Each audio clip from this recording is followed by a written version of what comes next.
Ruh dünyamızdaki bayashatchilik hayotimizni texmi ko'p muhabbat va mo'jizalarga ega qilganligini bilamsiz. Bugungi meditasyon bayashatchilik va mo'lchilik ideyasini qalbimizga singdirib, bizga yangi bir yilda texmi ko'p boylik va xushallikni his qildirdi. Agar tayyorlanib bo'lgan bo'lsangiz, biz boshlab ketaylik.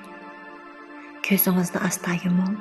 Oldi bilan biz yana o'zimizning nafas ritmi bo'yicha 3 qitim cho'nqur nafas olib, badanimizni unumli holatda bo'shashtiraylik.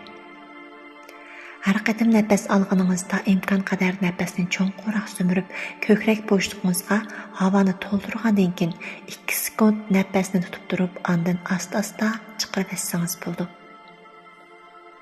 Har qitim nafas sumirganda texmi ko'p xotirjamlik va umidni sumirayotganligimizni his qilaylik. Har qitim chiqargan nafas qalbimizga jiddiylik va xotirjamsizlikni elib ketayotganligini, nafas jarayonimizga ergishib, jismoniy va ruhiy jihatdan asta-asta yengillab kelayotganligimizni his qilaylik. Nayt yaxshi. Endi o'zingizni nafas kuch sarf qilmaydigan, tabiiy ham rahat holatdagi normal nafas holatiga qaytarib keling. Atrofimizdagi hamma narsa tinchlanib qoldi. Hozir biz diqqatimizni o'zimizning ichki dunyoga qaytarib kelaylik. Biz bayashat turmushni o'ylaganimizda qalbingizda qanday o'zgarishlar paydo bo'ldi? Sizning qalbingizdan qanday o'y-fikr va kayfiyatlar chiqib turibdi? Bularni asta-asta cho'nqur holatda his qilib beqing. Balkim siz bu xil bayashat, xushallik cho'mgan turmushni tasavvur qila olgan bo'lishingiz mumkin. Balkim siz bunday turmushga intayin tashna bo'lishingiz mumkin. Va yoki bu xil turmushga nisbatan yana nurg'un gumoningiz bo'lishi, boshqalar ega bo'ladigan turmush, men bunga ega bo'la olmayman deb o'ylashingiz mumkin. Balkim sizda yana boshqa kayfiyatlar va o'y-xayollar paydo bo'lishi mumkin. Hech qisi yo'q. Hayot bir xil ijodiyat. Biz o'ngimizga nima kirgizsak, shuni yaratamiz. Endi ichingizda men bilan birga tövandagi energiyalik so'zlarni o'qing. Siz butunlay qabul qilish holatida kallangizdagi har qanday baholarni qo'yib, ularni qabul qiling. Bayashatchilikning sizning engingizga kirishiga yo'l qo'ying.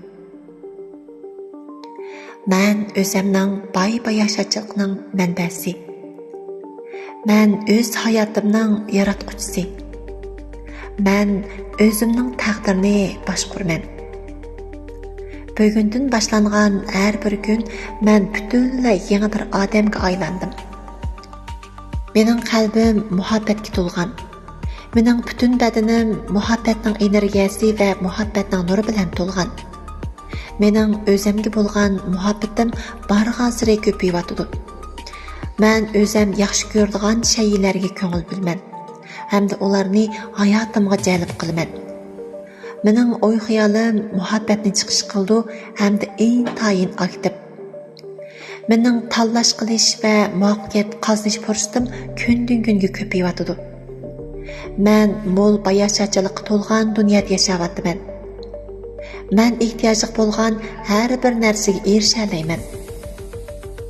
Men o'zimga hurmat qilgan asosda atrofimga haqiqiy muhabbat, erkinlik va xushallikni tarqataman. Men xushallik, hayotiy kuch va mehr-muhabbatga to'lgan qalbim bilan boylik, mo'l bayashatchilikni yarataman. Men barliq energiyamni nishonimga to'g'rildim. Yaxshi ishlar nihoyat osonla mening hayotimga keladi.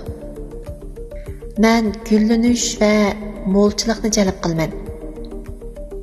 Bu xil jalb qilish kuchim o'zliksiz eshivatidi. Men vaqt chiqarib o'zim ustida o'ylanishni xohlayman.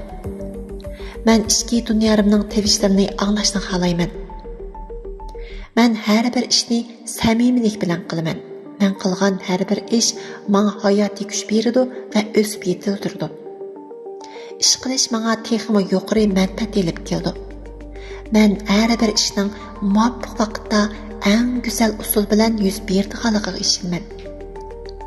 Men o'zim yaxshi ko'radigan ishni qilaman. pul va boyliq uzluksiz men qarab eqib keladi. Men dunyodagi cheksiz mo'lchilik bilan bog'lanib qoldim. Men qilgan har bir ishim bu dunyoga go'zallik, aniqlik va yorug'lik ato qildi. Men har bir ishni muhabbat va aktiv bilan qilaman. Men qilayotgan xizmatimni qadrlayman ham hurmatlayman. Men o'zimning qimmatim borligini jazmlashtiraman. Mening boyliqim men uchun texmi ko'p mo'lchilik va xo'shallik yaratib beradi. Mening boyliqim texmi ko'p kishilarga bayashotlik va xo'shallik elib keldi. Men mo'lchilik to'lgan hayot kechirishni tanladim. Men hayotimni yetarlik mo'lchilikqa mukammallik ega qilaman.